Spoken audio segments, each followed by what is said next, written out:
આજે આપણે વેસ્ટમાંથી બેસ્ટ એકદમ સરસ નવા જ લુકમાં ચોલી બનાવીશું, એ પણ જૂની સાડીમાંથી જ તે। આ ચોલી બનાવવા માટે એક રેડ અને એક ગ્રીન કલરની બે અલગ અલગ કલરની સાડી લીધી હતી મેં।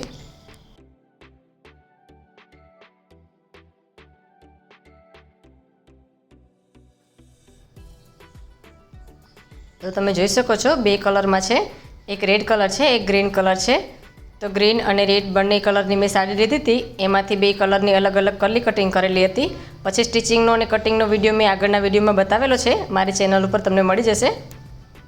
આ ચોલી કઈ રીતે બનાવી શકાય એનો ફૂલ સ્ટિચિંગ અને કટિંગ બંનેનો વિડીયો મેં મારી ચેનલ ઉપર આપેલો છે।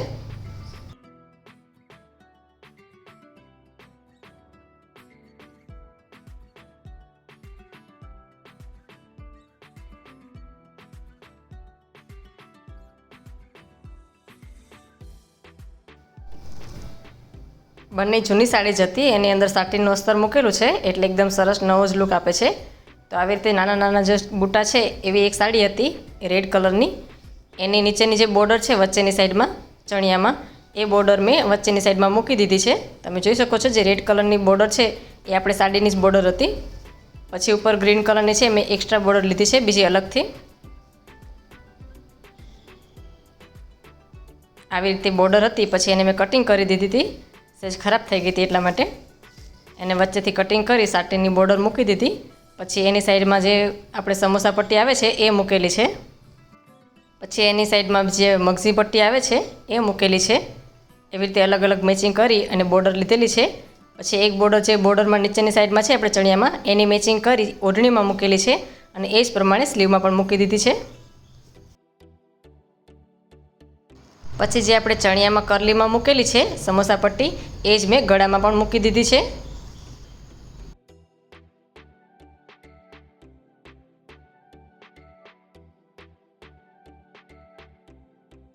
ચણિયા અને પછી બ્લાઉઝના મેચિંગ ઓઢણી લીધેલી છે, અને એ પછી જે ચણિયામાં બોર્ડર મૂકેલી છે એની મેચિંગ આપણે ઓઢણીમાં પણ એક બોર્ડર મૂકી દેવાની છે।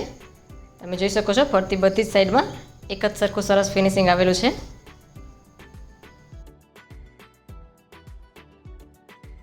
તો મારા વિડીયોને લાઇક કરજો, શેર કરજો અને મારી ચેનલને સબસ્ક્રાઈબ કરજો। સાવ ખરાબ થઈ ગયેલી વેસ્ટ સાડીમાંથીને જ એકદમ સરસ નવો લુક આપીશું। કોઈ પણ સાડી હશે, ફક્ત એક બહુ અતિશય સ્ટોનવાળી સાડી હોય એ નહીં લેવાની, કેમ કે આપણે મશીનમાં ખરાબ થઈ જાય એટલા માટે। આછા આછા કેક સ્ટોન હશે તો પણ ચાલશે। સાવ જૂની થઈ ગયેલી સાડી હશે, ફાટેલી હશે, ખરાબ થઈ ગયેલી હશે તો પણ ચાલશે। આપણે નીચે સાટીનનો અસ્તર મૂકીશું એટલે એકદમ સરસ નવો જ લુક આપશે। તો વેસ્ટમાંથી બેસ્ટ એકદમ તૈયાર છે આપણી ચોલી। આજે બે સાડી હતી એમાંથી મેં બે ચોલી બનાવેલી છે।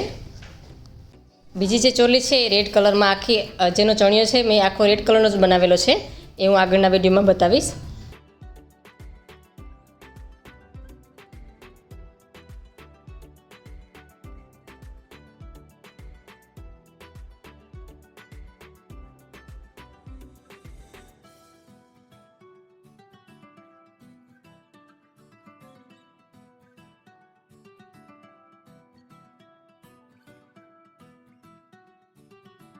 તો આવી જ રીતે આપણે અલગ અલગ સાડીમાંથી અલગ અલગ ચોલી બનાવીશું।